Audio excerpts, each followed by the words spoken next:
In April of 2024, on the 22nd floor of a glass office building in downtown Denver, a meeting had been running for 3 hours and had produced nothing except a growing silence that nobody in the room knew how to fill. There were 7 lawyers on one side of the table. They represented Mesa Verde Agritech, one of the largest agricultural infrastructure companies in the American West. And between them, they had logged more than 200 combined years in courtrooms, arbitration chambers, and negotiating tables across 4 states. They had drafted the contracts that governed $340 million in irrigation infrastructure. They had permits. They had surveys. They had engineering reports that ran to 11 volumes and weighed more than most men could comfortably carry. On the other side of the table sat a woman with gray hair and reading glasses pushed up on her forehead and a manila folder that was not especially thick. Her name was Clara Marsh. She was 66 years old. She had practiced water rights law in Colorado for 23 years. The project was frozen, not delayed, not under review, frozen. The word the project manager had used in his email to the board 3 days earlier was paralyzed, and that word was accurate. 40,000 acres of farmland in La Plata County were sitting above an ancient aquifer that Mesa Verde needed to survive the worst drought the region had seen in 1,200 years. The permits were approved, the wells were designed, the drilling equipment was staged and ready, and none of it could move because of a single certificate filed in 1899 that belonged to a 96-year-old man sitting at a kitchen table in La Plata County, 340 miles away, who had paid $45 a year to keep that certificate active since 1981 and who had never once been late. The lead attorney for Mesa Verde, a man named Patrick Drummond, looked at Clara Marsh across the table and asked her what her client wanted. Clara opened the folder. She took out one sheet of paper and set it in the center of the table and pushed it toward him with 2 fingers. Drummond looked at it. He looked at her. He looked at it again. He had been in this business for 31 years. He had handled condemnation proceedings, eminent domain disputes, interstate water compacts, and federal easement negotiations. He had sat across from governors and senators and the legal teams of Fortune 500 companies. He had never in his career seen terms like those. Eldon Marsh had been waiting 43 years for that meeting. He did not need to be there. That is where the story ends. Now let me take you back to where it begins, because a man like Eldon Marsh deserves to be told about properly, and the beginning is the only place that makes the end make any sense at all. The summer of 1981 was dry in La Plata County. Not catastrophically dry, not the kind of dry that made the news or brought government men in white sedans, but the ordinary grinding dryness of a western Colorado August that settled into the land like a debt and collected interest in cracked soil and short tempers in fields that yielded a little less than a man had counted on. It was the kind of summer that made farmers quiet at the diner and quieter at home, and it had been that way for 3 years running. The auction was held on a Saturday morning in the county building on Arboles Road, the kind of utilitarian space that served triple duty as a meeting hall, a polling location, and now on this particular morning, a place where the county was disposing of certain administrative remnants that had accumulated over decades of paperwork and changing priorities. There were folding tables arranged in a square. There was a coffee urn near the door that someone had filled before 8 and that nobody had tended to since. There were perhaps 20 people in the room, most of them local, most of them farmers or adjacent to farming in one way or another, and most of them there for the same 3 or 4 items on the auction sheet that represented actual working land or equipment. Eldon Marsh sat in the second row. He had driven 40 minutes to get there. He was 53 years old, recently retired after 22 years as the head of the county irrigation district, and he had the look of a man who had spent those 22 years outdoors reading Land and Water and Sky, rather than reports, though he had read plenty of those too. His hands were the kind of hands that came from decades of physical work, not rough exactly, but substantial. The hands of a man who understood tools and the things tools were designed to do. He wore the sport coat he wore to church in winter and to his daughter's school events, a dark wool blazer that had been a good one when he bought it and had aged into something better. The kind of garment that fit a man so well after years of wearing that it had become simply part of how he moved through the world. In the left inside pocket of that coat was a small notebook. In the right inside pocket was a folded receipt from the county recorder's office. He had put both there that morning before he left the house. His wife Vera had asked him if he wanted coffee before he went. He said he was fine. She said she might be in the garden when he got back. He said that was all right. He kissed her on the cheek and drove to Arboles Road and sat down in the second row and waited. He was not a man who fidgeted. He had learned across more than 2 decades of watching water move through land that patience was not a passive condition. It was a form of attention. The men who fidgeted were the men who were waiting for something to happen to them.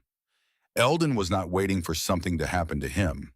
He was watching a room or reading it the way he had always read land, looking for the thing that was there, but that nobody else had yet identified as significant.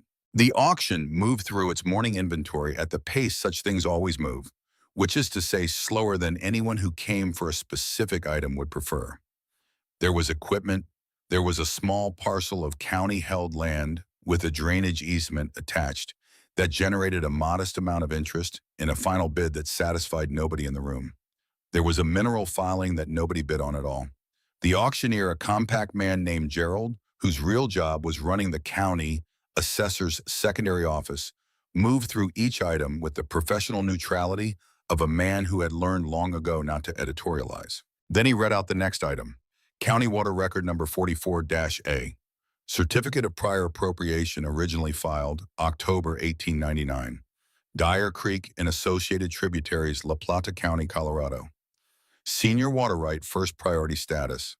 Creek last recorded active surface flow, 1957. Certificate maintained in continuous administrative standing. Gerald paused. He looked around the room.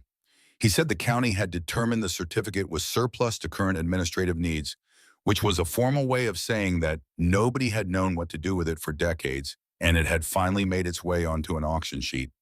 He started the bidding at $500. Nothing. He dropped to $350. Nothing.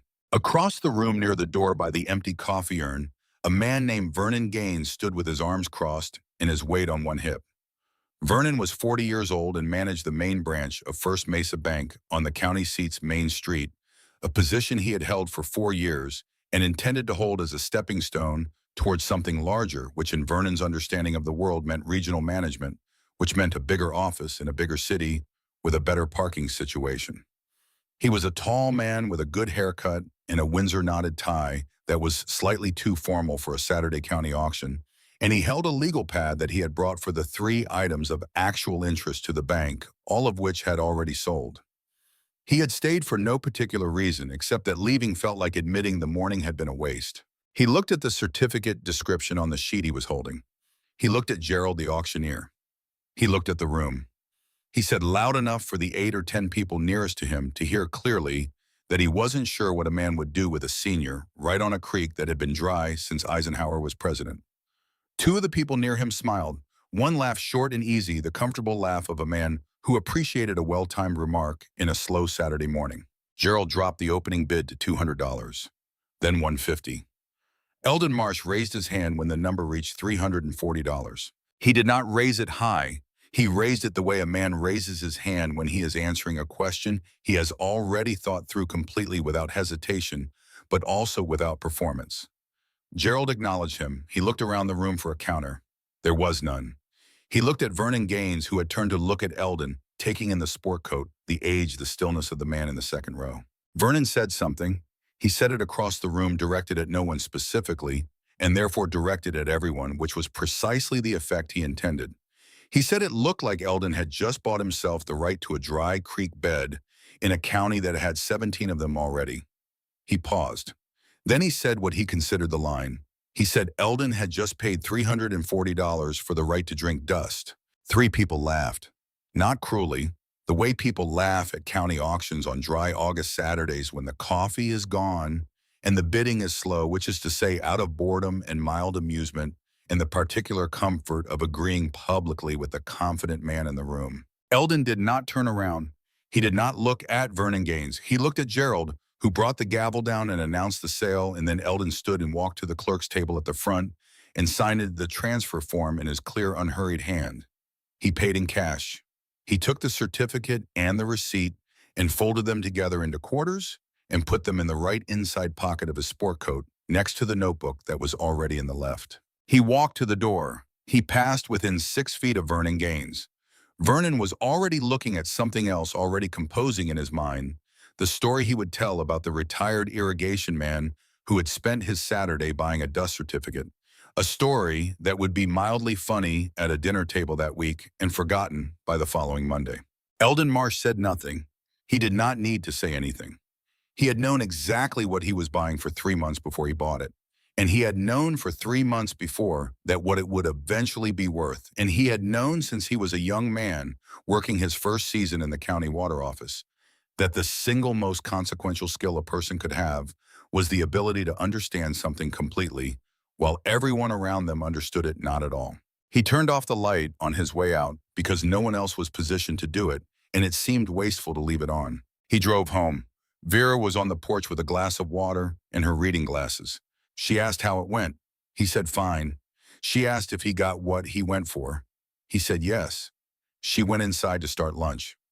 Eldon sat on the porch step for a moment and looked at the line of mountains to the north and felt the particular satisfaction of a man who has done exactly what he planned and has no need to discuss it with anyone. Now let me tell you what Eldon actually bought, because it was not what Vernon Gaines thought it was, and it was not what anyone else in that room thought it was. And understanding the difference between what it appeared to be and what it actually was requires going back to the months before the auction, and before that to the geological history of a corner of La Plata County that most people had driven past for decades without reading correctly. Dyer Creek had gone dry on the surface in 1957. That was the recorded fact.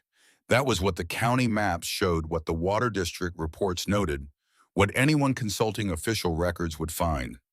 The creek bed was there, visible, a slight depression running north to south through the eastern section of the county, but it had carried no surface water in 24 years by the time Eldon sat in that auction room. County records categorized the water right attached to it as dormant.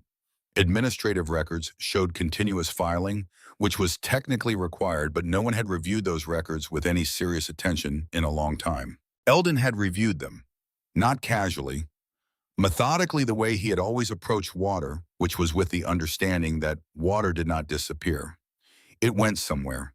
The job was to figure out where. 3 months before the auction, he had spent 6 days at the county library and 3 trips to the Colorado State Archives in Denver, reading the original geological survey conducted by the United States Geological Survey in 1899, the same year Certificate 44A had been filed. The survey was handwritten 91 pages and had not been digitized because it predated the programs that would have digitized it and had fallen into the category of historical document that existed in the record without being particularly consulted by anyone. What the survey described in the careful technical language of a government geologist working at the end of the 19th century was a watershed system in which Dyer Creek fed not only surface flow, but a subsurface aquifer formation of considerable depth and capacity, an ancient water-bearing layer of limestone and gravel that sat roughly 60 to 80 feet below the surface of the eastern county farmland. The survey noted that the creek and the aquifer were hydraulically connected, meaning that whatever fed one fed the other, and that the aquifer itself was old enough and deep enough that it was largely isolated from surface-level drought cycles. In 1899, this was a geological observation.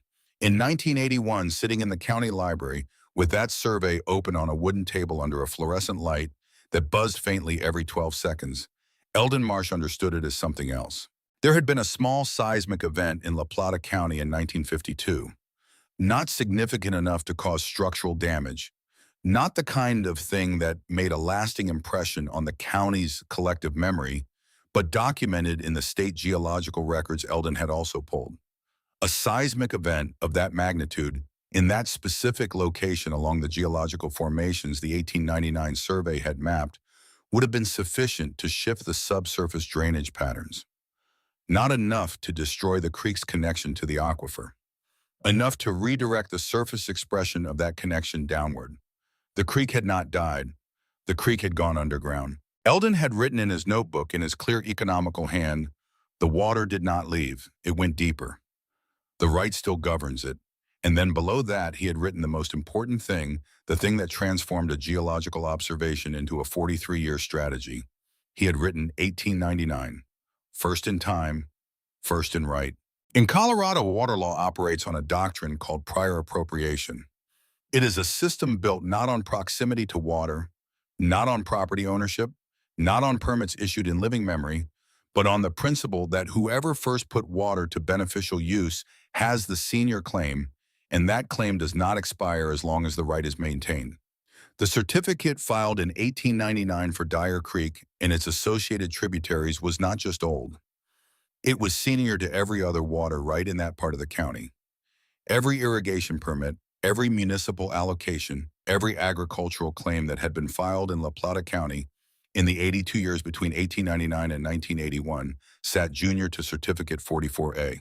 If anyone ever needed to access the aquifer beneath the eastern county farmland, the aquifer that Dyer Creek fed, and that the 1899 survey had mapped, and that the 1952 seismic event had sealed more deeply into the earth, they would have to come to whoever held 44A first. And they would have to come with something worth accepting. Eldon had not told anyone this, not Vera, not his former colleagues at the Water District, not his daughter Clara, who was 23 years old in 1981 and studying pre-law at Colorado State in Fort Collins, and who was sharp enough that he suspected she would have understood it immediately if he had explained it to her. He had not explained it to anyone. He had bought the certificate for $340 and paid the annual maintenance fee of $45 in April of each subsequent year and waited. He paid that fee in 1982. He paid it in 1983 and 1984, and every year after that, always in April, always by certified check mailed to the state engineer's office in Denver, always on time. The receipts came back and he folded them into quarters and put them in the right inside pocket of the sport coat, which he wore to church in cold weather and to significant occasions, and to the county building on Arboles Road on a dry Saturday morning when he was 53 years old and certain that something he understood completely had been missed entirely by everyone else in the room. By 1988, there were 8 receipts in that pocket. By 1995, 15. The notebook accumulated entries alongside them, not daily, not even monthly, but specific and dated. Observations about land sales in the Eastern County, notes on development inquiries that reached his former colleagues at the Water District, a clipping from the Durango Herald about a regional infrastructure study that identified the Eastern County aquifer as a significant potential resource. He did not underline things dramatically. He noted them the way he had always noted things, the way a man who spent 22 years tracking where water went learns to note the things that matter, which is carefully and without announcement. He mowed the creek bed twice a year, June and September. The county had no particular reason to ask why. He had a right attached to it, and he maintained it. That was enough. Vera knew about the mowing and knew about the $45 and knew that Eldon considered both necessary, and she did not ask for a more detailed explanation because in 40 years of marriage, she had learned that Eldon's silences were not the silences of a man with nothing to say. They were the silences of a man who was still watching and who would speak when speaking was required.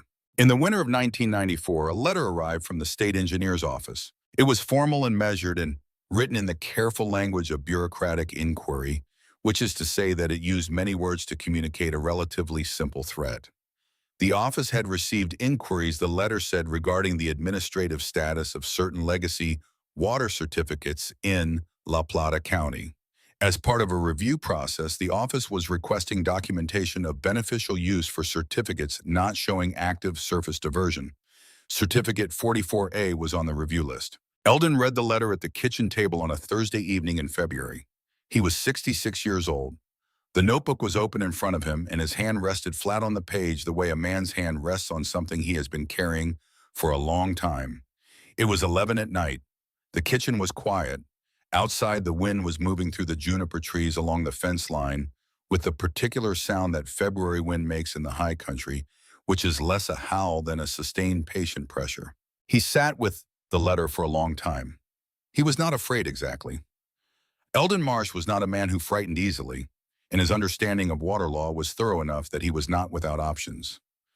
But he was aware in that cold, quiet kitchen of the weight of 13 years of waiting and $45 in the folded receipts in his coat pocket, in the notebook under his hand, and he permitted himself for the length of that evening to consider the possibility that he had calculated wrong, that the corridor was closing, that the patience required something more than patience. Vera appeared at the kitchen doorway at some point in the middle of that consideration. She did not come in. She did not ask what the letter said or what he was thinking.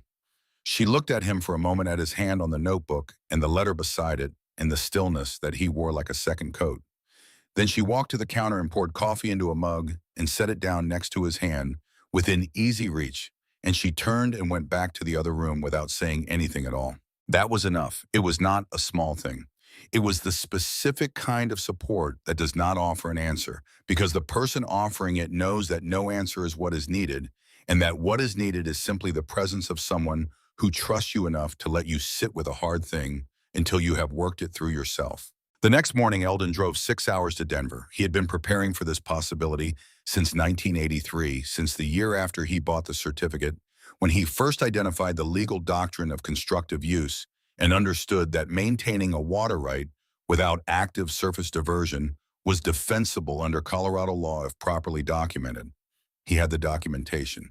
He had 13 years of it. He presented it to the state engineer's office in a manila folder that afternoon, answered 3 questions from a staff attorney, and drove home. The office withdrew 44A from the review list 2 weeks later. He did not tell Vera what the letter had said. He did not tell her about the drive to Denver or the meeting or the outcome. He simply folded the withdrawal notice into quarters and put it in his coat pocket with the receipts and continued as before. The notebook got a new entry. 1 sentence. It said 1994. They looked. They found nothing. Because there was nothing to find. By 2008, there were 28 receipts. First Mesa Bank had been sold to First Southwest Regional in 1998. Vernon Gaines had moved to Regional VP, and then in 2005 to a senior position at First Southwest's corporate office in Albuquerque. In 2008, Mesa Verde Holdings, an agricultural investment group backed by institutional capital, acquired First Southwest Regional and all its subsidiary holdings in a transaction that was reported in the Denver Business Journal and noted in the Colorado Agricultural Press as a significant consolidation in the Western regional market. Vernon Gaines had retired by then, or was very close to it.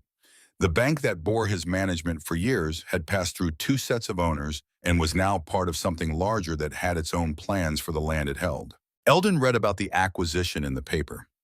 He wrote the date and the acquiring entity's name in the notebook. He wrote the names of the subsidiary companies he could identify from the filing. He drew a line connecting Mesa Verde Holdings to First Southwest Regional to First Mesa Bank and to the parcel records he had been tracking in the Eastern County for 15 years. Then he wrote one more thing. He wrote, "They are still assembling. They will need the aquifer eventually. Sooner if the water gets worse." It was 2008. He was 80 years old. He paid his $45 that April, same as always. Clara came home for Thanksgiving in 2019. She was 61 and had spent 23 years in Denver practicing water rights law, first at a large firm and then on her own, and she had the professional confidence of a person who has spent 2 decades being exactly right about things that other people found complicated. She drove a truck that was 11 years old because she preferred trucks and saw no reason to replace something that worked. She had been home for Thanksgiving every year that geography allowed, and she knew the kitchen table and the notebook on the shelf beside the window, the way you know the permanent objects of a childhood home, as furniture rather than as information. That year, for a reason she later said she could not precisely identify, she took the notebook off the shelf and sat down at the table and opened it. She read for 25 minutes. She did not speak.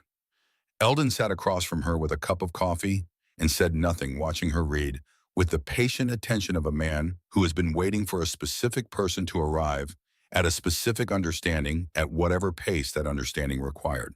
When Clara looked up, her reading glasses were in her hand, and her expression had the quality of a person who has just located in a document they had casually handled for decades, something that fundamentally reorganizes everything they thought they knew about the room they were sitting in.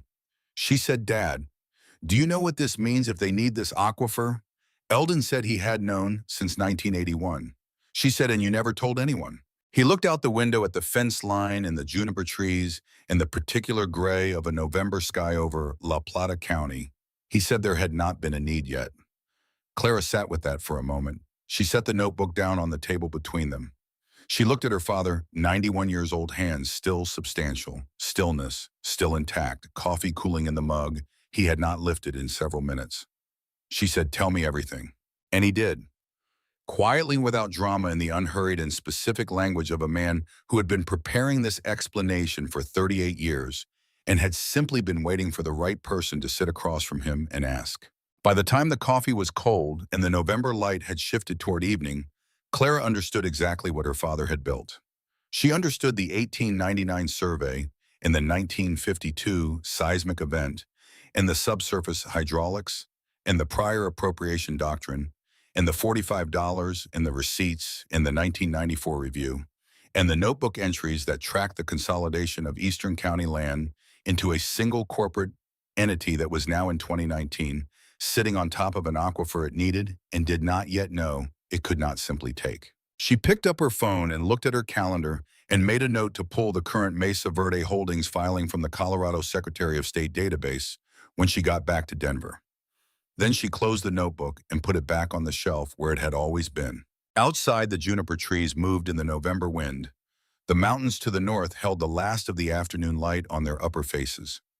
Somewhere to the east, beneath 60 feet of limestone and gravel in ancient geological patience, the water that Dyer Creek had sent underground in 1957 sat in the dark and waited the same way it had always waited, the same way a certain kind of man learns to wait, which is without anxiety and without announcement, and with the absolute certainty that the waiting is the work. The summer of 2021 came to La Plata County the way a creditor comes to a door that has been avoided too long, which is to say without apology and without patience, and with the full weight of something that had been building for years pressing behind it. The drought had not arrived suddenly. Droughts of this magnitude never do. They accumulate the way debt accumulates quietly, at first one dry season following another, with just enough recovery between them to allow the hope that the pattern had broken until the year arrives. When the recovery does not come and the pattern reveals itself not as a series of bad years, but as a single extended condition that had been there all along. The winter snowpack in the San Juan Mountains had been below average for 4 consecutive years. The spring runoff in 2021 came early and thin and was gone by the first week of May. By June, the reservoirs that fed the county's surface irrigation systems were at levels that had not been recorded since the 1950s. And by July, the situation had a word attached to it in the state hydrological reports that the agricultural press printed and that farmers read at kitchen tables across the region, with the specific stillness of people absorbing information they had hoped not to receive. The word was crisis. Mesa Verde Agrotech had known the aquifer was there. That was not the problem. The problem, which would not become fully apparent until the summer of 2021, was that they had known about it as a reserve, a contingency, a resource to be developed in the future, when surface supplies became insufficient, and they had structured their entire 40,000-acre operation on the assumption that the future was further away than it turned out to be. The irrigation system Mesa Verde had installed across the Eastern County farmland was, by any reasonable technical standard, extraordinary. It had been designed by a firm out of Phoenix that specialized in precision agricultural water management and had completed similar projects in Arizona, New Mexico, and the Central Valley of California. The system used soil moisture sensors placed at quarter-mile intervals across the entire operation, feeding data through cellular modems to a central management platform that ran predictive algorithms developed in partnership with a university agricultural engineering program. There were 47 miles of buried mainline pipe. There were 11 pumping stations with automated pressure management. There were weather monitoring arrays that communicated with the irrigation schedule in real time, adjusting delivery based on evapotranspiration calculations that updated every 15 minutes. The total investment in the technology infrastructure alone, separate from the land acquisition and the physical pipe and the pumping equipment, was $2,300,000. In the second week of July 2021, the wells that fed the system began to fail. Not all at once. That would have been simpler in a certain way because a complete failure has a clarity to it that partial failure lacks. They failed the way the drought had arrived, incrementally. One unit and then another, the pressure readings dropping at pumping station 3, first, then 7, then 2, then in a cascade that the management platform's algorithms had not been designed to handle because the algorithm's modeled assumed surface drawdown, not aquifer depletion, and the distinction mattered enormously in terms of what the system could do about it. What the system could do about it was very little. The screens in the monitoring center in the operations building outside Durango showed the readings in real time, and the readings told a story that the platform's diagnostic software communicated in the only language available to it, which was a status indicator in the upper right corner of the primary display that had been green for 14 months and was now red, and beneath the red indicator a single word that appeared in white text on a dark background, and that remained there for the rest of that summer and into the fall unchanged while the corn and soybean fields across 40,000 acres moved through the stages of water stress that agronomists describe in clinical terms and that farmers describe in the language of watching something they built die in front of them. The word was error. The project manager, a man named Boyd Ketterer, who had come to Mesa Verde from the Phoenix firm that designed the system and who knew the technology better than anyone else on the operational staff, stood in front of the primary display on a Tuesday morning in mid-July and looked at the red indicator for a long time without speaking. He had 3 engineers behind him and a field supervisor who had driven in from the western edge of the operation at 5 in the morning because the pressure readings at Station 7 had dropped to 0 overnight. Boyd said that the shallow formation was gone. He said it the way engineers say things they have calculated correctly and wish they had calculated wrong. He said the deep formation, the ancient aquifer layer, still showed pressure on the geological survey they had commissioned when they first acquired the land. He said the survey had identified it as a potential secondary source. He said they needed to get a drilling team out there and find out how to access it. The geological team arrived the following week. They were good. They had the original survey Mesa Verde had commissioned in 2014, and they had a more recent electromagnetic survey that showed the subsurface formation with considerably more resolution than the 2014 data had provided. They identified the aquifer. They mapped its extent. They confirmed that it was deep enough and large enough and sufficiently pressurized to support the operation's water needs through the remainder of the growing season and into the following year. Then the team's senior geologist, a woman who had spent 20 years reading subsurface formations across the arid West and who had developed the particular habit of checking water rights before recommending drilling locations because she had learned through painful professional experience what happened when you did not pull the La Plata County Water Rights Index and started reading. She found Certificate 44A on the 3rd page of the prior appropriation registry. She read the filing date. She read the priority status.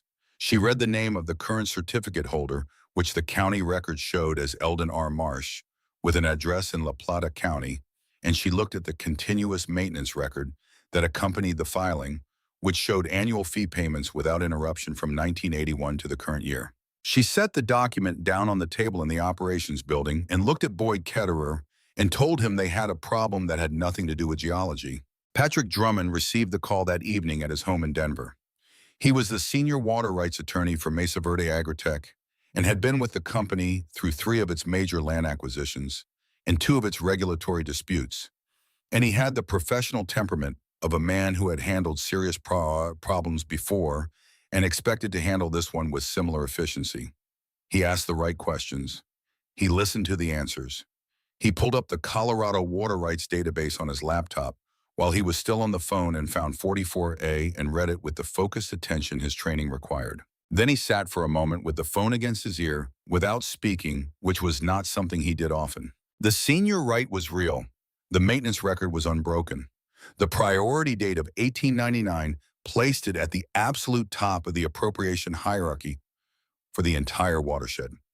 Any drilling Mesa Verde did into the Dyer Creek Aquifer without the consent of the certificate holder would be a taking under Colorado water law subject to injunction and damages, and the certificate holder would win that case in any state court in Colorado because the law was built precisely to prevent exactly the circumstance Drummond was looking at. He told Boyd that he needed 3 days to assess the situation. He told him to hold off on the drilling permits. He told him not to say anything to the board until he had talked to the certificate holder. He said the name out loud once more while he still had the file on screen. Eldon R. Marsh. He wrote it on the notepad beside his laptop. He circled it once. Boyd flew to La Plata County on a Thursday morning in August. Drummond went with him. Thus, they had prepared an offer that Drummond had described to the board as generous, which it was in the sense that it represented a significant sum of money for a certificate that had been purchased for $340 40 years earlier. The sum was $3,500,000. It was a clean purchase price, lump sum full transfer of the certificate and all associated rights. Drummond had drafted similar acquisition agreements before. They were straightforward documents. He expected this to be a conversation, perhaps two conversations, and then a signing. They drove a rental car from Durango to the address in the county records, a property on a county road that ran east off the main highway, a house with a metal roof and a gravel drive, and a stand of juniper trees along the fence line that had been there long enough to be the permanent kind, the kind that grows on land that has not changed hands in a long time. There was a truck in the drive that was older than the rental car they had come in. The house was modest and well-maintained in the way that things are when the people who maintain them have been doing it for decades and have no intention of stopping. A garden ran along the south side that had been put in seriously, intended seriously, and the whole property had the quality of a place that understood itself, that had settled into exactly what it was and felt no need to be anything else. Drummond knocked. The door was answered by a woman in her early 60s with gray hair and reading glasses on a cord around her neck, and the measured look of a person who had been expecting this visit and had decided in advance how she felt about it. She introduced herself as Clara Marsh. She said her father was in the kitchen and they were welcome to come in. The kitchen was the kind of room that accumulates meaning over a long time. There was a table that had hosted several decades of meals and decisions. There were shelves along one wall with a particular arrangement of books and notebooks and accumulated paperwork that speaks not of disorder but of a mind that has been working in one place for a very long time. The window above the sink looked north toward the mountains, and the light that came through it in the August morning was the clear high-altitude light that makes everything it touches look exactly as substantial as it is. Eldon Marsh sat at the table. He was 93 years old. He was not large, and he was not diminished. He had the quality that certain very old people who have lived entirely according to their own understanding of what mattered develop over time, which is a kind of concentrated presence, an absence of waste in how they occupy space and attention. His hands were on the table, the same hands that had done 22 years of county waterworks, still substantial. Still the hands of a man who had spent his life in contact with the things he cared about, rather than at a remove from them. There was a coffee mug in front of him. There was the notebook on the shelf behind him, its spine facing the room. Drummond sat down across from him. Boyd took the other chair. Clara remained standing near the counter, which Drummond noted without remarking on. He opened the conversation with the professional courtesy his position required. He explained who he was and who he represented. He said Mesa Verde Agritech was a substantial operation with significant investment in La Plata County and a strong commitment to agricultural productivity in the region. He said the company had become aware of Certificate 44A and its relationship to an aquifer formation they needed to access in order to sustain their operation through an unprecedented drought. He said Mesa Verde was prepared to make Eldon Marsh an offer that would provide exceptional value for a certificate that had been held in administrative status for 40 years. He opened his briefcase. He took out the document package and set it on the table. He placed the cover sheet face up. The figure was in the upper right corner in clean numerals, the way financial documents present significant numbers, with the full amount visible at a glance, so that the person looking at it has an immediate and unambiguous understanding of what is being offered. $3,500,000. Drummond watched Eldon look at the figure. He was experienced enough at this part of his work to read the room with some accuracy to understand from the quality of a person's attention to a number what their internal relationship to that number was, whether they were calculating, whether they were surprised, whether they were pleased. He was not able to read Eldon Marsh's face with any accuracy at all.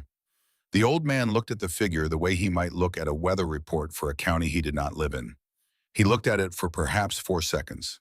Then he picked up his coffee mug and took a slow, deliberate drink and set the mug back down on the table and pushed the document package back across toward Drummond with 2 fingers, a movement that was neither dramatic nor hurried, the movement of a man returning something that was never his and that he had no interest in making his. He said, "Thank you for coming." Drummond sat with that for a moment. In 31 years of practice, he had been told no many times in many ways, and he had developed a reasonably complete taxonomy of the different kinds of no and what each one meant in terms of the negotiation that followed. There was the no that meant the number was wrong. There was the no that meant the conditions needed adjustment. There was the no that was performative, designed to establish leverage before the actual conversation began. He was not certain which kind of no he was looking at. He said he hoped Eldon understood what the company was prepared to offer and that this figure represented Mesa Verde's genuine assessment of the certificate's market value and their commitment to a fair transaction. Eldon looked at him, not unkindly, with the attention of a man who has heard what was said and has already processed it completely and has nothing further to add. He said he understood. Drummond looked at Clara, who was still at the counter with her arms folded and her reading glasses still on their cord, watching the table with an expression that Drummond would later describe to colleagues as the expression of someone who already knows the last page of a book you are still reading the middle of. He gathered the document package. He said he hoped Eldon would consider the offer and that he was available to discuss the terms at any time. He left a card on the table. He stood. Boyd stood. Clara showed them to the door. On the porch, Drummond paused. He turned back. He said to Clara, professionally without pressure, that he hoped she and her father would have a conversation about the long-term implications of declining an offer at this level and that he would be in touch. Clara said she appreciated him making the trip. She went back inside and closed the door. Drummond stood on the porch for one moment in the August morning. He looked at the juniper trees along the fence. He looked at the older truck in the drive. He got in the rental car. On the drive back to Durango, he did not say much. Boyd asked him what he thought. Drummond said he thought it was going to be more complicated than he had anticipated. He did not yet know how much more complicated. He did not yet know about 1988. Clara found it in October. She had driven down from Denver on a Saturday with her laptop and a request she had filed 2 weeks earlier with the Colorado State Water Court for the complete litigation and administrative history associated with Certificate 44A. The file arrived on a Thursday, and she had read it over 2 evenings at her desk and then driven down on Saturday because there were things in it that needed to be discussed in person at a kitchen table with her father sitting across from her. The file contained the standard administrative record she had expected, the original 1899 filing, the annual maintenance payments, the 1994 review inquiry, and the subsequent withdrawal, all of it consistent with what she already knew from the notebook. And then at the back of the file, in a section that contained correspondence and filings from third parties, she found a document dated March 14, 1988. It was a petition filed with the State Water Court by an attorney representing First Mesa Bank of La Plata County, requesting a judicial declaration that Certificate 44A be deemed abandoned and void on the grounds of non-use, specifically the absence of active surface diversion from Dyer Creek for a period exceeding 30 years. The petition cited Colorado water law provisions regarding beneficial use and argued that administrative maintenance payments alone, without physical diversion of water, were insufficient to sustain an appropriative right. The petitioner of record was the bank's then legal representative. The authorizing officer whose signature appeared on the authorization form attached to the petition was Vernon Gaines, Vice President, First Mesa Bank. The court had denied the petition in full. The denial cited the Colorado Doctrine of Constructive Use, the continuous payment record, and a supplementary filing from the certificate holder, Eldon R. Marsh, that provided documentation of ongoing beneficial planning and administrative exercise of the right. The denial was dated June 3, 1988. It was clear and unambiguous, and it had the finality that court denials have when the law is not close. Clara read that document 3 times. She sat with it for a long time. Vernon Gaines had known about 44A. He had not simply laughed at an auction and forgotten about it. He had 7 years later attempted to destroy it through litigation, failed, and said nothing. When First Mesa Bank was sold to First Southwest Regional in 1998, the acquisition due diligence would have required a review of material legal proceedings. The 1988 petition and its denial was a material legal proceeding. Vernon Gaines had been a senior officer during that proceeding and had authorized the filing. He would have known it was in the file. When Mesa Verde Holdings acquired First Southwest Regional in 2008, the same due diligence process applied. The same file existed. The same proceeding was part of the bank's legal history. Mesa Verde had invested $340 million in a project whose central vulnerability had been documented in a court filing 33 years before they made the investment.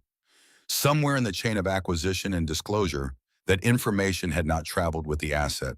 Clara wrote in her own notebook, the one she had started keeping in November 2019, when she first read her father's 1988. Vernon knew, filed to kill it, failed, did not disclose. 33 years. She called Vernon Gaines on a Monday evening. She had his number from a professional directory, and she had decided that a direct call was the appropriate method. Not a letter, not a formal inquiry through counsel, but a direct conversation between a lawyer who had found something and a man who had hoped it would remain unfound. Vernon Gaines was 80 years old. He answered on the third ring.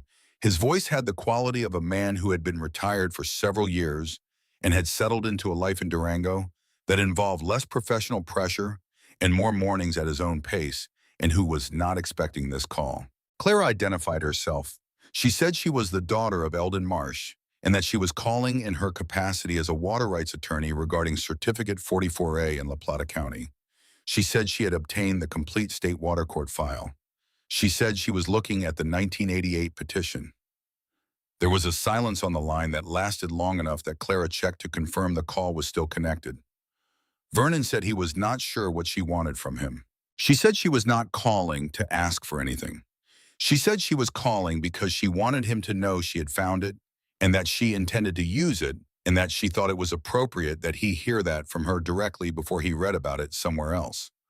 Another silence. Shorter. He said he had not believed Eldon would still be alive. Clara said her father was 93 years old and had paid his $45 in April, the same as every year. A third silence. Vernon said he was sorry. He said it quietly without elaboration in the way that apologies are offered when the person offering them knows they are insufficient and knows also that they are the only thing available. Clara thanked him for his time. She ended the call. She sat at the kitchen table with the notebook open in front of her and the court file beside it and the Colorado mountains in the November window, doing what they always did, which was exist without comment on the things that happened beneath them. Then she opened her laptop and began drafting a motion. If you had been in that kitchen with Eldon Marsh when Clara called Mesa Verde's counsel the following week to inform him of the 1988 filing, and if you had been watching Eldon's face while Clara laid out what she had found and what it meant, you would not have seen surprise. You would not have seen satisfaction exactly, though satisfaction was part of it. What you would have seen was the expression of a man who has been watching a particular acre of ground for a very long time and who has just seen the thing emerge that he always knew was there, and who feels in that moment not triumph but confirmation, which is quieter and more permanent than triumph and costs less to carry. Eldon had not known about the 1988 petition specifically, but he had known that the $45 in the constructive use documentation he filed in 1994 were not merely administrative exercises. They were a defense. He had built them as a defense because he had understood from the first morning that he sat in that county library in 1981, reading a geological survey that nobody else had bothered to read, that the thing he held was valuable enough that someone would eventually try to take it, and that the only way to prevent that was to make taking it legally impossible. He had done that. He had done it one $45 payment at a time for 40 years, and the 1988 petition had tested that defense, and the defense had held, and the fact that Vernon Gaines had tried and failed and said nothing was not a surprise. It was a confirmation of something Eldon had understood about the nature of the thing he held, which was that it was worth more than the people who wanted it were willing to acknowledge until the moment they had no other option. In January of 2022, Mesa Verde Agritech filed an emergency condemnation claim in the federal water court in Denver. It was a substantial filing. Drummond had brought in 2 additional firms to assist with the constitutional arguments, and the brief ran to 230 pages and cited 17 precedent cases and 3 federal statutes and a provision of the Colorado Constitution, regarding the relationship between private water rights and public welfare in conditions of declared emergency. The argument was sophisticated and not without merit. The drought was real. The emergency was genuine. The 40,000 acres and the economic activity they represented constituted a significant public interest. The certificate, held by a 93-year-old man in La Plata County, was the brief argued a private right that could not be permitted to obstruct an agricultural system of regional significance in an era of climate-driven water scarcity. Clara read the filing in her Denver office on the day it was served. She read it thoroughly the way she read everything, which was with the professional attention of someone who is looking for what is strong in an argument as much as what is weak. Because what is strong tells you where your work is, and what is weak tells you where theirs is. She called her father that evening. She told him Mesa Verde had filed. She told him the basic shape of their argument. She told him what she thought the outcome would be if they handled it correctly. Eldon asked her one question. He asked if she needed anything from him. She said there was one thing. She said she wanted him to see Dr. Hoffman and have a formal cognitive capacity evaluation done and on record before the hearing. She said Mesa Verde's counsel had not raised the issue of his capacity, but that in a federal proceeding involving a 93-year-old certificate holder, the question would come up eventually and she wanted to answer it before it was asked. Eldon was quiet for a moment. Then he said that seemed sensible. The evaluation was completed in March of 2022. Dr. Hoffman, who had been Eldon's physician for 18 years and had the particular advantage of having observed his patient across nearly 2 decades, rather than in a single clinical encounter, administered a comprehensive cognitive battery and documented the results in a formal report that was signed, notarized, and filed with the court as part of Clara's evidentiary package. The report found Eldon R. Marsh to be fully competent in all domains relevant to legal decision-making. It noted his recall of dates and figures as exceptional. It noted his reasoning about complex multivariable situations as intact and sophisticated. It noted that in the course of the evaluation, when asked to explain the significance of a water rights priority system in the context of a senior appropriation certificate, Eldon had provided an explanation that the physician who had consulted a water law textbook to verify the accuracy of the answer found to be entirely correct. Drummond received the report in his office and read it without expression. He set it on his desk. He did not comment on it to the colleagues in the room. There was nothing useful to say. The argument he had been preparing to make when the moment came to make it was no longer available. Clara filed the report as Exhibit A. The motion she filed alongside it was more direct. It cited the 1988 State Water Court denial of the abandonment petition, the continuous payment record from 1981 to the present, and the constructive use documentation from 1994. It argued that Mesa Verde's condemnation claim could not proceed on the basis of public necessity when the certificate in question had already survived a legal challenge from Mesa Verde's own predecessor entity, and when the failure to disclose that challenge in the chain of acquisition constituted a material deficiency in the title review that Mesa Verde's own legal team had conducted. In other words, Mesa Verde had bought a problem that was already on the record. They had simply not found it. That was not Eldon Marsh's responsibility. The hearing was scheduled for February of 2023. In the weeks before it, Clara drove down to La Plata County twice. She sat with her father at the kitchen table and went through the case. Not the legal strategy specifically because she knew the legal strategy and he trusted her on it, but the history, the 1899 survey, the 1952 seismic event, the 1981 auction, and Vernon Gaines and the sport coat in the $340. The 1988 petition that Eldon had not known about until Clara found it, and that had confirmed in its failure that the defense he had built was exactly what he had built it to be. On the second of those visits, sitting at the table in the late afternoon with the November light coming through the north window, Eldon took the notebook off the shelf and opened it to the first page. He read a few lines without speaking. Then he turned to a page near the middle and read a few lines there. Then he closed it and set it on the table between them. He said he had written the first entry in that notebook in the county library in the summer of 1981. He said he had written in it periodically for 41 years. He said he had never shown it to anyone except Clara and Clara only in 2019. Clara asked him if he had ever doubted it.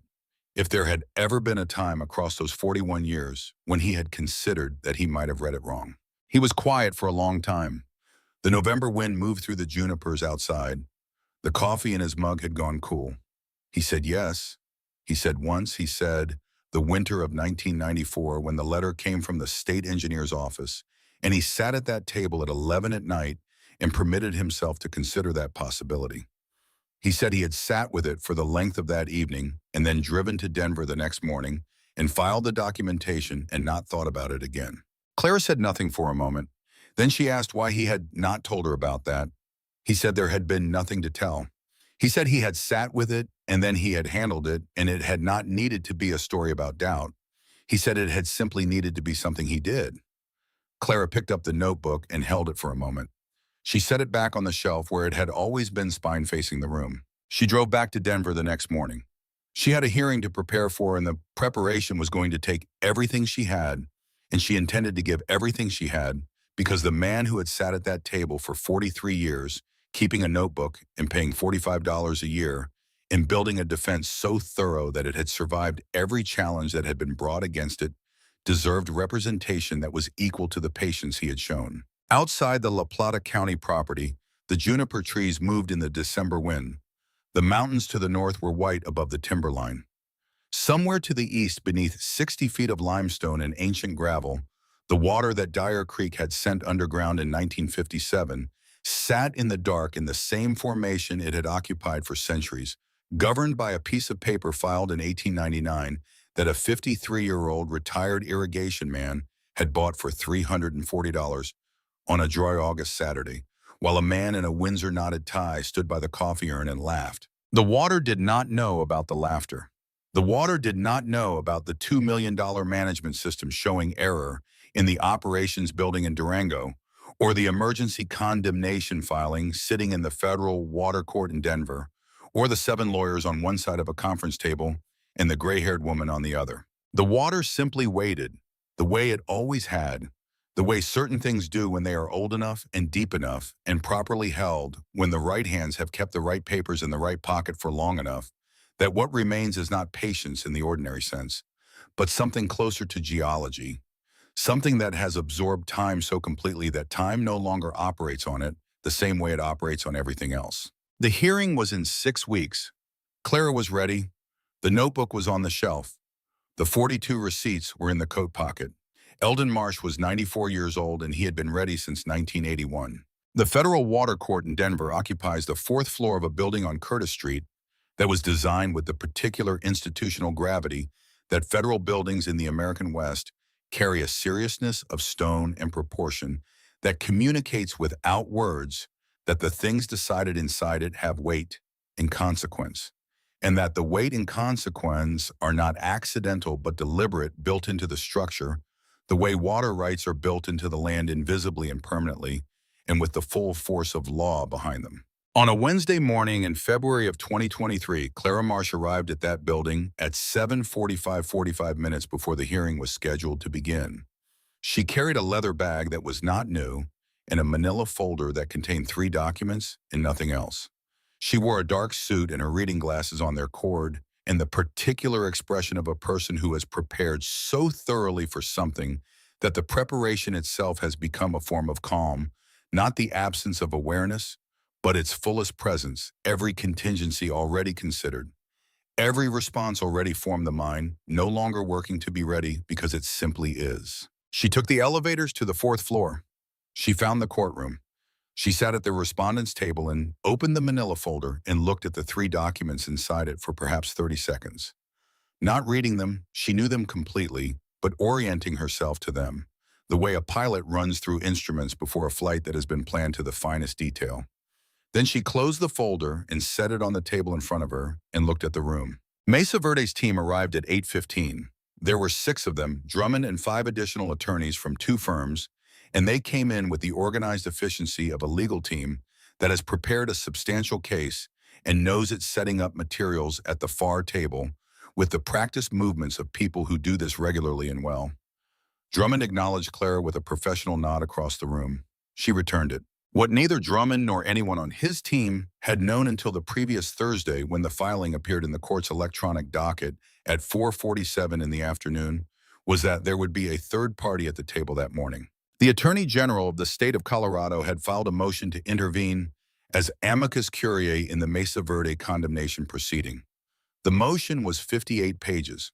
It had been prepared by the AG's Water Rights Division over the preceding 6 weeks, and it argued with the full weight of the state's legal authority behind it that the emergency condemnation claim brought by Mesa Verde Agritech against Certificate 44A threatened a legal precedent that extended far beyond the immediate dispute between a private company and a private certificate holder.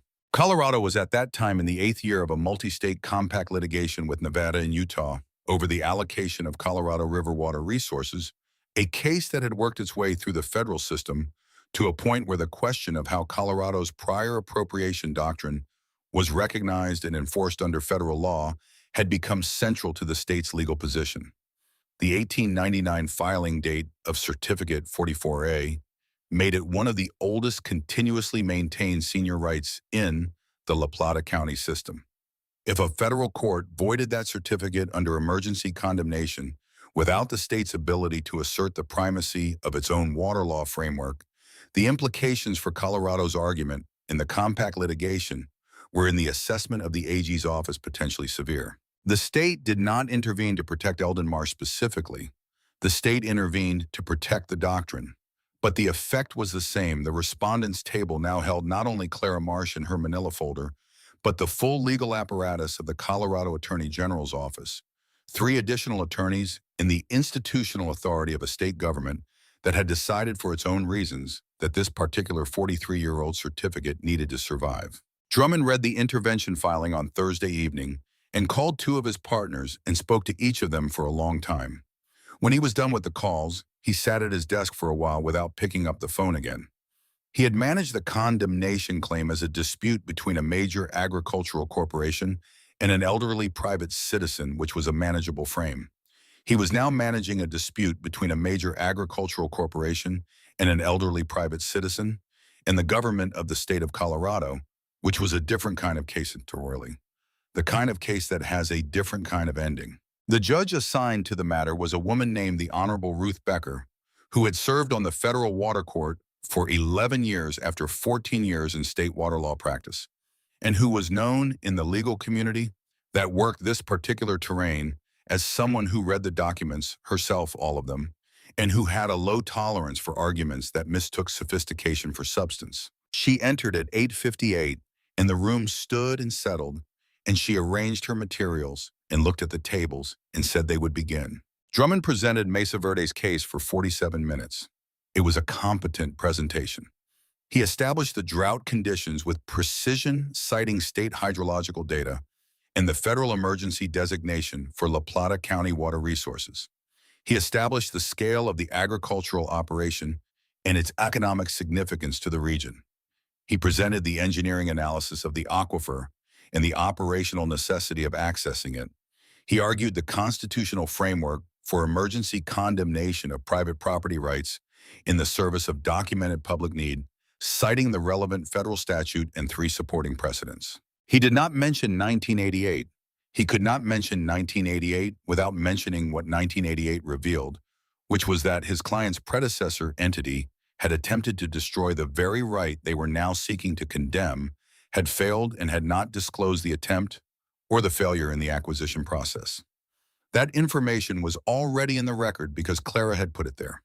Drummond's only viable approach was to argue around it to establish a framework of public necessity sufficient to override it. He did the best he could with the case he had. The AG's representative spoke for 22 minutes.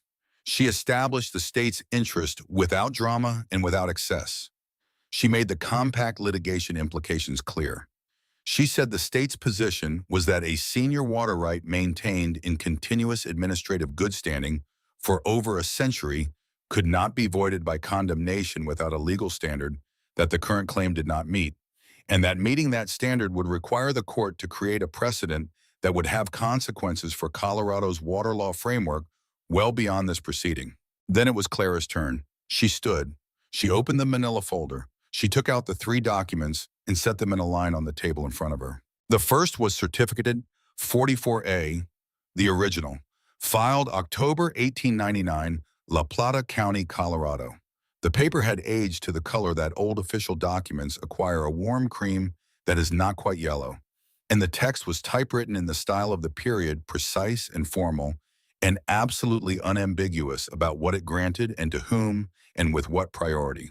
The second was a set of 42 receipts, each one folded into quarters, and then unfolded for this purpose, each one representing an annual maintenance payment of $45 made to the state engineer's office in Denver, the earliest dated April of 1982, and the most recent dated April of 2022. 42 consecutive years, not one missing. The third was the State Water Court filing from March of 1988, the petition submitted by counsel for First Mesa Bank and authorized by Vernon Gaines, vice president, requesting judicial declaration of abandonment for Certificate 44A, and the court's denial of that petition, dated June of 1988, with the word denied stamped across the authorization page in the red ink that official denials use, which has the quality of finality that red ink on legal documents has always been understood to carry. Clara looked at Judge Becker. She said she would be brief. She said that the certificate her father had purchased in 1981 for $340 had been challenged in this legal system once before in 1988 by an entity that was now Mesa Verde Agritech's predecessor in interest. She said the challenge had been denied on precisely the grounds that Mesa Verde was now asking the court to disregard specifically the continuous maintenance record and the doctrine of constructive use under Colorado law. She said that Mesa Verde had acquired the surrounding land and the institutional history of that predecessor entity in 2008, and that the 1988 proceeding was part of that institutional history, part of the legal record that any competent title review of the acquired assets would have identified. She said that a condemnation claim could not succeed when the condemner's own chain of acquisition included a failed attempt to accomplish through litigation what it was now attempting to accomplish through federal emergency proceedings, and when the failure of that attempt had been documented in this court's own records for 35 years. She said one more thing. She said that her father, Eldon Marsh, was 94 years old, and that he had maintained this certificate through drought years and boom years in a state administrative review in a prior court challenge, not because he lacked other options, but because he understood what he held and had decided 42 years ago that it was worth holding. She said the court did not need to agree with that decision in order to recognize that it was a lawful one made by a competent person, sustained through every legal mechanism available to him, and entitled to the protection that Colorado water law and federal property rights principles existed to provide. She sat down. Judge Becker looked at the three documents on the table. She looked at Drummond. She looked at the AG's representative. She looked at Clara. She looked at the documents again, specifically at the 1988 filing with its red stamp for a longer moment than she had spent on anything else in the room. Then she said that she did not find Mesa Verde's condemnation claim sufficient under the applicable standard, that the 1988 proceeding was dispositive regarding the administrative validity of the certificate, and that a claimant could not successfully assert emergency public necessity when the record showed that the same right had been challenged and upheld within the claimant's own chain of institutional interest. She said the motion was denied. She said it took her 4 minutes and 12 seconds from the moment she looked at the 1988 document to the moment the gavel came down, and those 4 minutes and 12 seconds contained within them 42 years of $45 payments in one winter evening at a kitchen table with a cup of coffee, going cold, and a man deciding not to be afraid of the letter in front of him. The room was quiet for a moment after the gavel. The quality of quiet that follows a ruling of this kind is not the quiet of shock. It is the quiet of adjustment, the sound of several people simultaneously revising their understanding of where they are and what happens next. Drummond sat at his table with his hands flat on the surface in front of him. He looked at Clara across the room without particular expression. She looked back at him the same way. He picked up his phone from the table and held it without dialing. He would need to call the board. He would need to have a conversation about what options remained. He would need to find a way to describe to people who had authorized $340 million in infrastructure what the 4 minutes and 12 seconds they had just experienced meant for the project and for the investment and for the growing season that was already beginning to accumulate its demands on a water system that still showed error on the primary display in the Durango Operations Center. He set the phone down. He needed a moment before that call. The negotiation that followed the ruling lasted 19 days.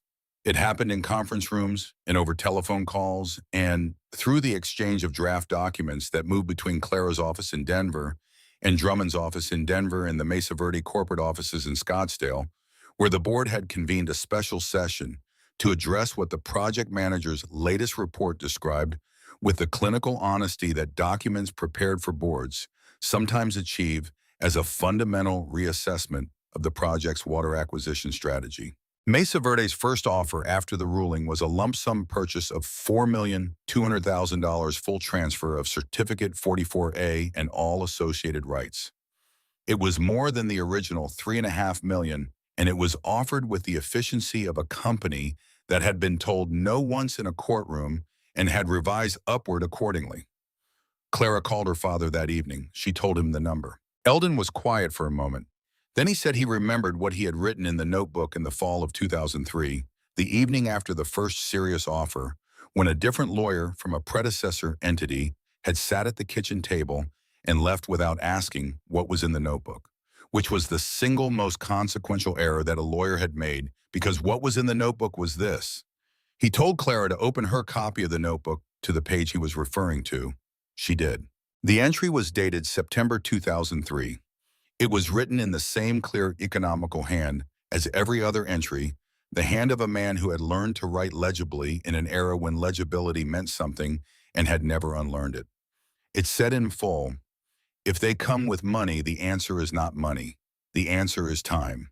Not a sale, a lease, monthly, adjusted annually, inherited by my heirs. For as long as the aquifer serves them, that is what the right is worth." Clara read it. She set the copy down on her desk. She said, "How long ago did you write this?" He said 20 years. She said she would handle it. Her response to Mesa Verde's offer was delivered in writing a single page, and it did not contain a counterprice. It contained terms. A permanent water easement, not a sale. Monthly payment of $7,200 adjusted annually according to the Consumer Price Index. The easement to be transferable in full to the heirs of Eldon Marsh upon his death, and to their heirs after them in perpetuity for as long as Mesa Verde Agritech or any successor entity maintained operational use of the aquifer.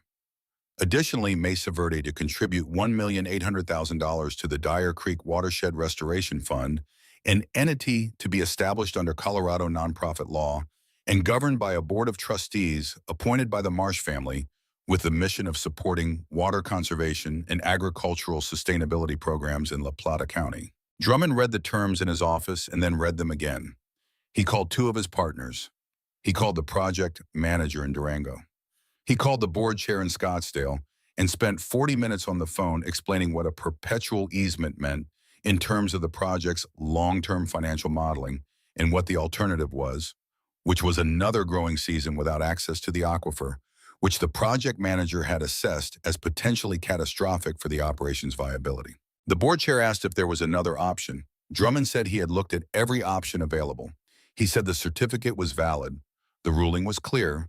The state had intervened and would intervene again if the company pursued additional litigation, and the certificate holder was represented by a water rights attorney of 30 years' experience who had built a case file so thorough that it had survived everything thrown at it and would survive whatever else was thrown at it. He said that in his professional assessment, the terms on the table were the resolution, and that his recommendation was to accept them.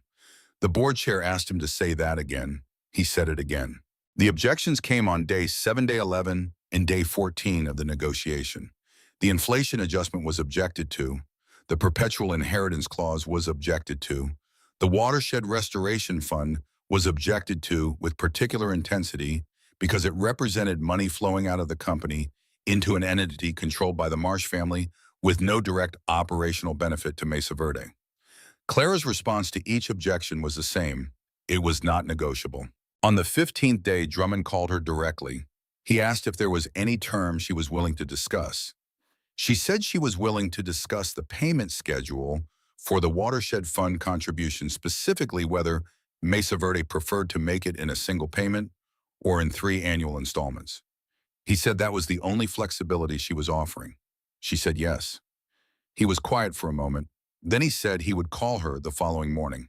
He called at 8:40. He said Mesa Verde accepted all terms. He asked about the payment schedule. She said a single payment within 60 days of signing would be acceptable. He said he would have the draft easement agreement to her by end of week. She thanked him. She ended the call. She sat at her desk for a moment. Then she called her father. Eldon answered on the second ring. She told him they had accepted all terms.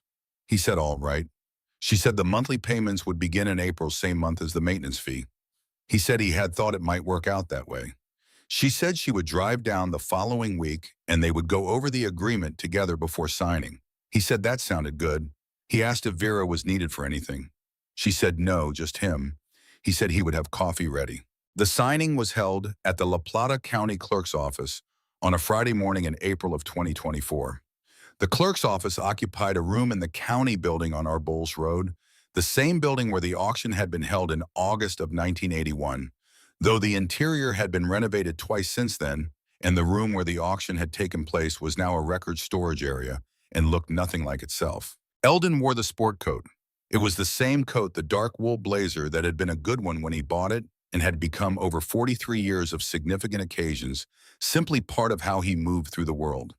He was 96 years old, and he moved with the deliberate care of a man who is aware of what his body costs him and respects the cost without being governed by it. Vera walked beside him. She did not take his arm. She had never been a woman who managed him, and she did not start now. She simply walked beside him the way she had walked beside him for 58 years, which was as a person who had chosen to be there and continued to choose it every day and needed no further demonstration of that choice than presence. Clara was already inside. She had the agreement laid out on the counter, the pages separated and tabbed a pen placed parallel to the right margin of the signature page, the way attorneys place pens when they have prepared a document they are confident in. Drummond was not present. He had sent a junior associate to represent Mesa Verde at the signing, which was a professional decision and also perhaps a personal one. The junior associate was courteous and efficient and handled his portion of the proceedings without incident. Eldon read the agreement himself, all of it. He read slowly in the way of a man who has always read important documents completely and has never felt embarrassed about the time that requires. The junior associate waited. Clara waited. Vera stood near the window and looked at the parking lot outside with the patience of a woman who has spent 58 years married to a man who reads everything. When Eldon was finished reading, he picked up the pen and signed his name on the signature line in the same clear hand he had used to sign the transfer form in 1981. The same hand that had written in the notebook for 42 years. The same hand that had written in April of each year the amount $45 on a certified check made out to the state engineer's office in Denver. He set the pen down parallel to where it had been a small, unconscious symmetry. The junior associate signed on behalf of Mesa Verde. The clerk notarized both signatures. Clara took her copy. The junior associate took his. The original went into the county record, which was where it belonged, alongside the original 1899 filing that had started everything, 2 documents separated by 125 years that were now, in the formal language of the law, permanently connected. Eldon took his copy of the agreement and folded it into quarters. He put it in the right inside pocket of the sport coat. He now had 43 receipts, the certificate, and the easement agreement in that pocket. 45 pieces of paper, most of them small, all of them folded into the same quarters, a document structure that no filing system would have recognized as such, but that had functioned across 4 decades as the most consequential archive in La Plata County. Outside in the parking lot, he stood for a moment in the April morning. The mountains to the north were clear, in the way April mountains are, the winter white still on the upper faces, the lower slopes beginning, the slow color change towards spring. The air had the quality of high-altitude April air, thin and clean, and carrying within it the particular promise that people who live in the arid West have learned to receive carefully, which is the promise of water, still distant, still conditional, but present. He opened the truck door. He sat in the driver's seat. He took the notebook from the inside left pocket of the sport coat where it had written since 1981 and opened it to the first blank page, which followed 42 years of entries and was the first such page in the notebook's history. He wrote four things. He wrote the date, April 2024. He wrote Certificate 44A, easement sign. Terms as written September 2003. He wrote $340 to $7,200 per month. Perpetual, for the heirs. And then below that, a line that was not a calculation or a legal reference or a note of any kind, but simply an observation the kind an irrigation man makes when he has been reading Land and Water long enough to understand what he is looking at. He wrote Dyer Creek is still running, 60 feet down, still running. He closed the notebook. He put it back in the left inside pocket. He started the truck and drove home. Vera had lunch on the table. She had made the kind of lunch she made on days when something had been completed, which was not an elaborate lunch, but a deliberate one. The things he preferred prepared without announcement or ceremony. He sat down. She sat down. They ate. She asked if the signing had gone all right. He said it had gone fine. She said good. She poured coffee. He drank it. After lunch, he went to the equipment shed at the back of the property, the old one that had been built before he owned the property, and that he had maintained rather than replaced, which was consistent with his general approach to things. On the back wall of that shed, hung with two nails that had been there since the 1980s, was a hand-drawn map of the eastern La Plata County watershed. He had made it himself on drafting paper in the months before the 1981 auction, working from the 1899 Geological Survey and the USGS topographical maps in his own 22 years of reading that land from the county water office. The map showed Dyer Creek and its tributaries, the surface expression and the subsurface formation, the aquifer boundary as he had estimated it from the survey data, and in the center of it, marked with a small, careful circle, the location of the aquifer's principal pressure zone, the place where the water was deepest and most concentrated and most available and most valuable.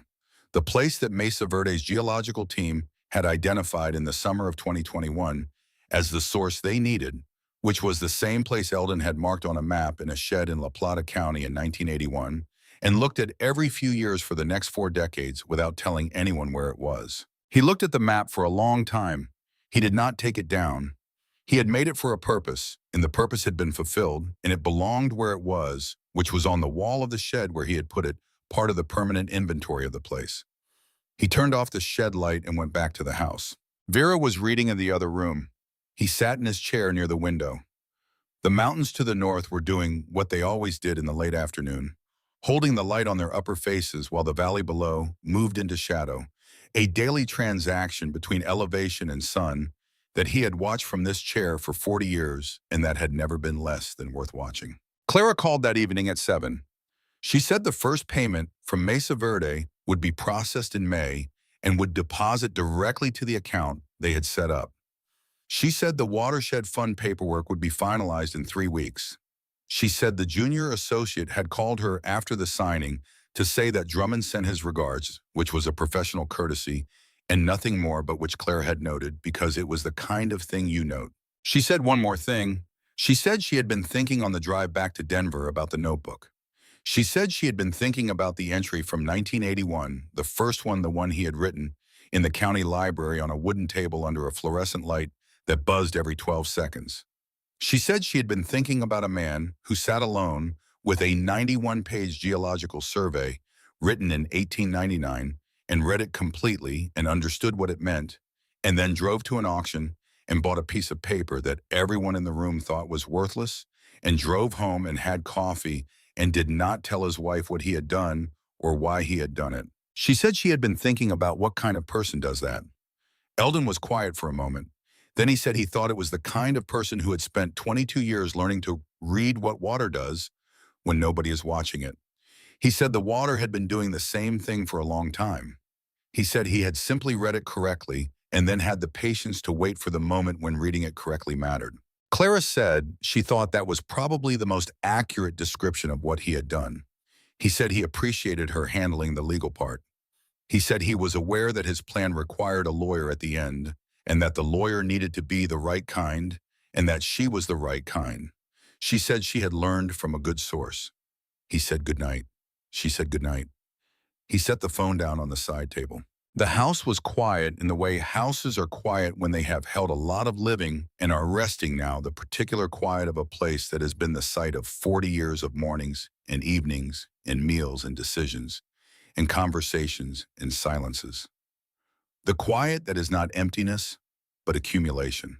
He looked out the window at the mountains. Dark now, or nearly the last light almost gone from the upper faces, the sky above them moving toward the deep blue that precedes full dark in the high country, the color that has no equivalent anywhere else, the color of elevation and thin air, and the particular clarity of a sky that has been washed clean by altitude. Eldon Marsh was 96 years old. He had paid $45 a year for 43 years and had been told no in 1988 and had answered the state engineer's letter in 1994 and had pushed a $3.5 million check back across a kitchen table with two fingers and had watched a federal water court judge look at 3 documents for 4 minutes and 12 seconds and bring a gavel down on the right side of 125 years of water law. He had not done any of it for the money, though the money was real and the easement was permanent and the payments would go to Clara after him and to Clara's children after her compounding forward through the years, the same way the interest compounds, the same way the aquifer had compounded, quietly and invisibly, and with the absolute indifference to urgency that deep things develop when they have been in one place long enough. He had done it because, in 1981, in a county library with a buzzing fluorescent light, he had read a geological survey from 1899 and understood something that nobody else in La Plata County had understood, which was that the water had not gone away. It had gone deeper, and that wherever water goes, the question is never whether it is still there. The question is whether the person who knows where it went has had the patience to wait for the moment when that knowledge becomes everything. He had waited. He had kept the papers in order. He had paid the $45. He had mowed the creek bed in June and September and driven past the survey flags and written the names of acquiring entities in a notebook and sat at a kitchen table in February of 1994 with a cup of coffee going cold and permitted himself one evening of doubt and then driven to Denver in the morning and filed the documents and not thought about it again. The water was still there. The right was still good. The notebook was in his coat pocket. 43 years of $45 payments in a perpetual easement that would outlast him the same way the aquifer would outlast him, the same way the mountains to the north would outlast him, with the patient indifference of things that were old enough to know that time is not a problem to be solved, but a condition to be respected, and that the people who understand this and act accordingly leave something behind them that no drought can reach and no condemnation can touch, and no man standing by an empty coffee urn at a county auction can diminish with a remark however loud, however confident, however completely certain of what 12 feet of dry creek bed and a dusty certificate are actually worth. Vernon Gaines read the item in the Durango Herald on a Saturday morning, 3 weeks after the signing. It appeared on page 6 sentences, no names identifying, only that a perpetual water easement had been executed in La Plata County's Eastern Agricultural Corridor involving a senior prior appropriation certificate dating to 1899. The item was smaller than the items above it, and below it on the page, the kind of notice that the Herald ran as a matter of public record and that most readers moved past without stopping. Vernon stopped. He was 83 years old and he lived in a house in Durango that he had bought when he retired, and that was comfortable without being large. And he read the Herald in the morning at a table by the window with coffee the same way he had read the paper his whole adult life, the way habits of a professional career persist long after the career is over. He read the item twice. He set the paper down on the table. He looked out the window at the street outside at the ordinary Saturday morning traffic of a Colorado mountain town, people walking dogs and driving to the hardware store and going about the accumulated ordinary business of their lives. He sat for a long time. He thought about an August morning in 1981. He thought about a county building on Arboles Road and a coffee urn that had run empty before 9 and a man in a sport coat sitting in the second row and raising his hand when the number reached $340. He thought about what he had said and the 2 or 3 people who had laughed and the sound of that laughter in a room that was now 43 years later, part of the only story he knew of that had an ending like this one. He had tried to undo it in 1988.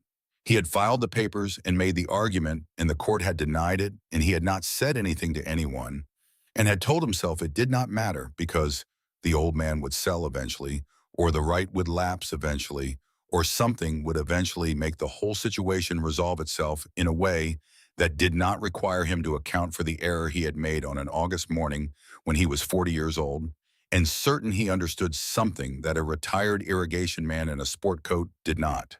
The old man had not sold. The right had not lapsed. Nothing had resolved itself in that direction.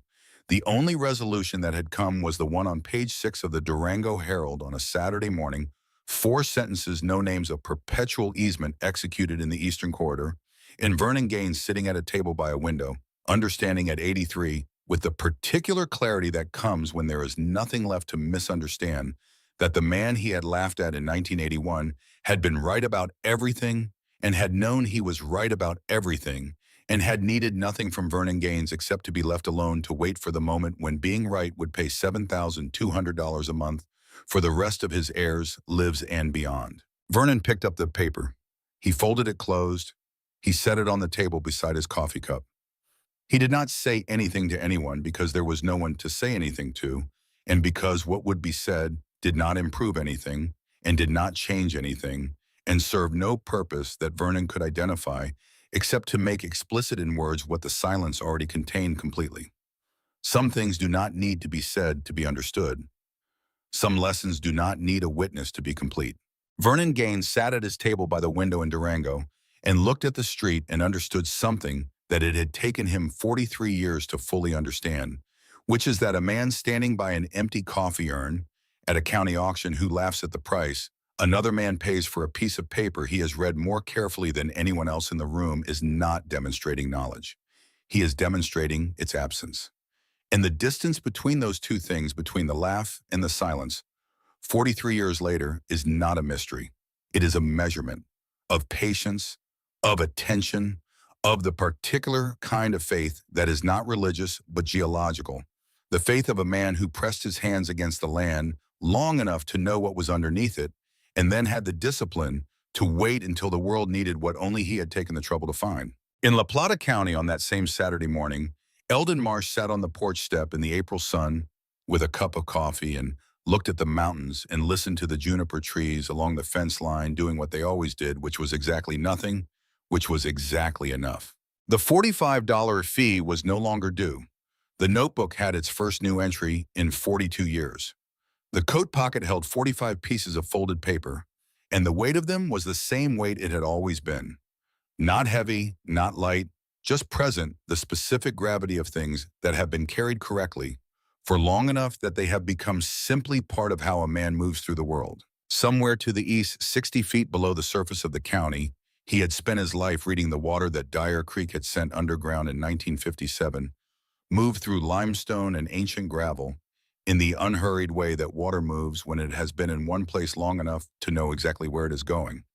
It had been waiting a long time. So had the man who knew it was there. Neither of them had been in any particular hurry. Neither of them had needed to be.